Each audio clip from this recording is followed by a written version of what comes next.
नमस्कार। आज का जो हमारा टॉपिक है समरूपी भिन्नार्थक शब्द।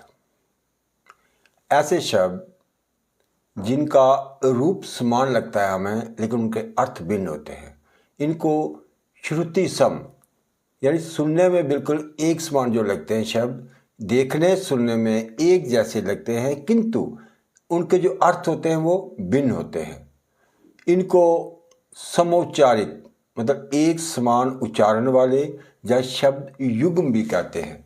तो हम कह सकते हैं कि ऐसे शब्द जिनका उच्चारण करते समय उनकी साउंड एक जैसी सुनाई देती है, ऐसा लगता है बिल्कुल सेम है, लेकिन जब हम लिखते हैं उनकी वर्तनी और उनके जो अर्थ होते हैं वो भिन्न भिन्न होते हैं, अलग अलग होते हैं।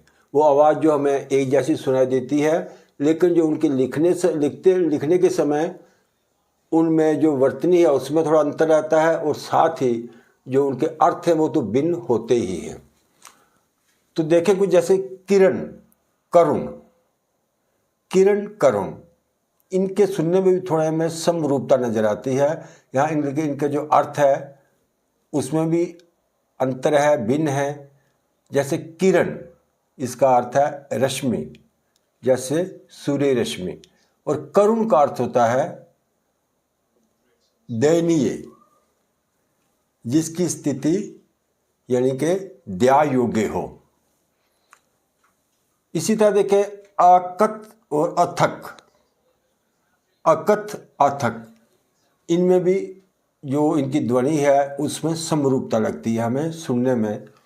तो इस अकथ का जो है अर्थ है जिसके विषय में कुछ कहा ना जा सके, जिसके विषय में कुछ कहा ना जा सके, अकथ, और जो थके नहीं, अथक, मतलब बिना थके जो काम करता रहे वो है अथक।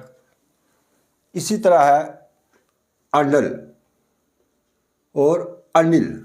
अनल का अर्थ है आग, अनल, इसको हम ऐसे समझ सकते हैं, याद रख सकते हैं, अनल जो नल ना हो, अर्थात यहाँ पानी नहीं है और वहाँ क्या है, जहाँ पानी ना हो वहाँ आग।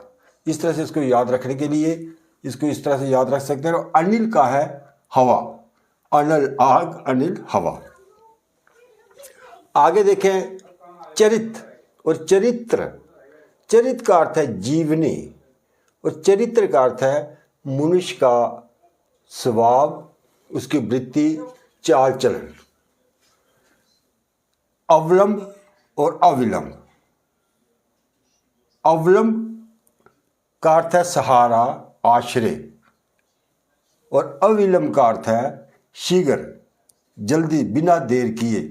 आप अविलंब यहाँ पहुँचो, मुझे ईश्वर का अवलंब है। इसी तरह आगे अभिज्ञ और अनभिज्ञ।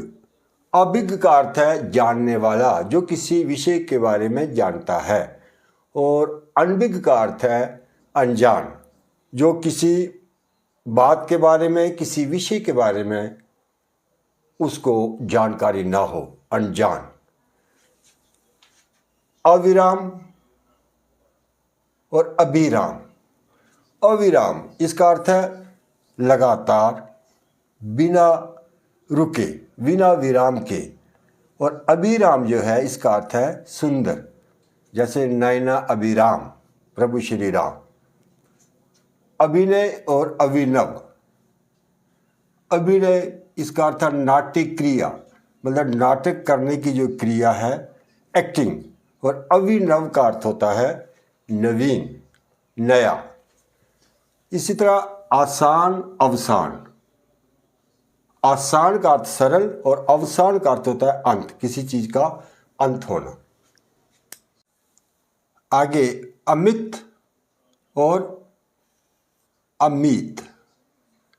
अमित का अर्थ है बहुत, अधिक मात्रा में, और अमित का अर्थ हो गया शत्रु, दुश्मन, जो मीत ना हो।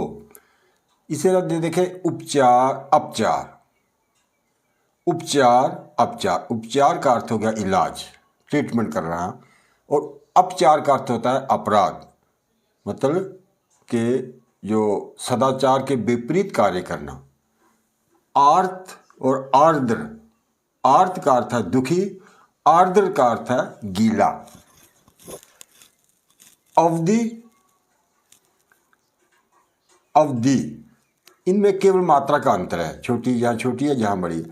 इस अवधि का अर्थ होता है समय काल, जैसे शताब्दी आदि। और ये अवधि जो है ये अवध की भाषा है। अवध जो प्रदेश है, जो प्रांत है, उसकी जो भाषा है उसको अवधि कहते हैं। इसमें अंतर है। आगे अशक्त, असक्त। अशक्त है, इसका अर्थ हो गया शक्तिहीन, जिसमें शक्ति ना हो, दुर्बल, निर्बल। असक्त का अर्थ है मोहित। अतल का अर्थ है गहरा। और अतुल, अतुल जिसके समान कोई दूसरा ना हो। अतल, अतुल। अतुल हो गया जिसका तल का हमें पता ना हो, अतुल है जिसके समान कोई दूसरा ना हो, तुलना रहित। तरनी, तरुणी। तरनी का अर्थ है सूर्य, तरुणी का अर्थ है युक्ति। जरा, जरा। जरा का अर्थ है बुढ़ापा और जरा का अर्थ है थोड़ा, बहुत कम। इसी तरह परश, पुरुष। परश का अर्थ है कठोर और पुरुष का अर्थ है आदमी, जन। तो आगे है पानी और पानी। इस पानी का अर्थ है जल और इस पानी, जैसे पानी ग्रहण, इस पानी का अर्थ है हाथ। यहाँ ना है दंते और यहाँ ना है मूर्धन्य। इसी तरह प्रमाण, प्रणाम। प्रमाण का अर्थ है सबूत और प्रणाम का अर्थ है नमस्कार, जो बड़ों को हम करते हैं, प्रणाम।